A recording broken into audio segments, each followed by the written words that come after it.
One day, God spoke to Abraham, calling him by name in a way that showed a powerful, personal relationship between them. Abraham answered immediately, saying, "Here I am," showing his readiness to respond to whatever God asked.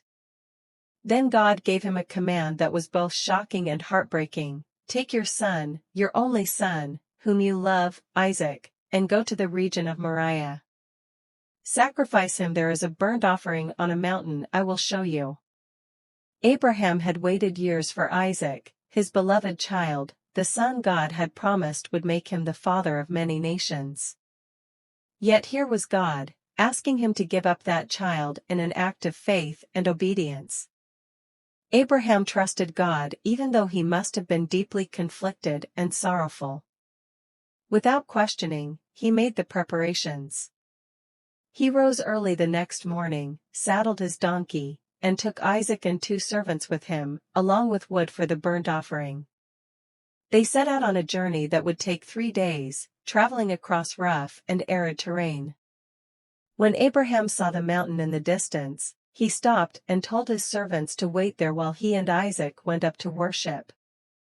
He told them, "We will worship, and then we will come back to you." This statement showed his unwavering faith. Abraham believed that, in some way, both he and Isaac would return, even if he didn't know how. Isaac, carrying the wood on his back, walked alongside his father, while Abraham carried the fire and a knife. As they continued, Isaac noticed something was missing. "Father?" he asked. "The fire and wood are here, but where is the lamb for the burnt offering?" Abraham replied, "God himself will provide the lamb, my son." Abraham's words showed his belief that God would somehow provide the sacrifice, though he did not yet know how this would happen. When they reached the mountain, Abraham built an altar with stones and carefully arranged the wood on it.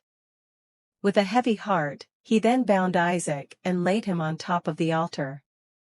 Abraham loved his son deeply, and every step of this act would have felt incredibly painful, yet he believed that obeying God was the ultimate act of faith.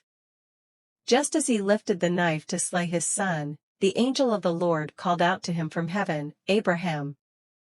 Abraham!" Abraham stopped immediately, listening to the angel's command, "Do not lay a hand on the boy. Do not do anything to him. Now I know that you fear God, because you have not withheld from me your son, your only son." Abraham looked up and saw a ram, caught in a thicket by its horns.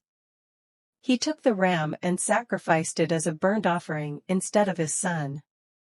Overwhelmed with gratitude, he named the place Jehovah-Jireh, or "the Lord will provide," marking it as a testimony of God's provision and mercy. Afterward, God spoke to Abraham again, reiterating his promise to bless him abundantly because he had shown unwavering faith. God promised that Abraham's descendants would be as countless as the stars in the sky and the sand on the seashore, and that through his lineage, all nations on earth would be blessed. This was a powerful reaffirmation of the covenant between God and Abraham, now sealed by Abraham's profound act of obedience. The story of Abraham and Isaac teaches about faith, trust, and the idea that God sometimes tests us to show the strength of our faith. It also introduces the concept of substitutionary sacrifice, where the ram took Isaac's place, foreshadowing later biblical themes.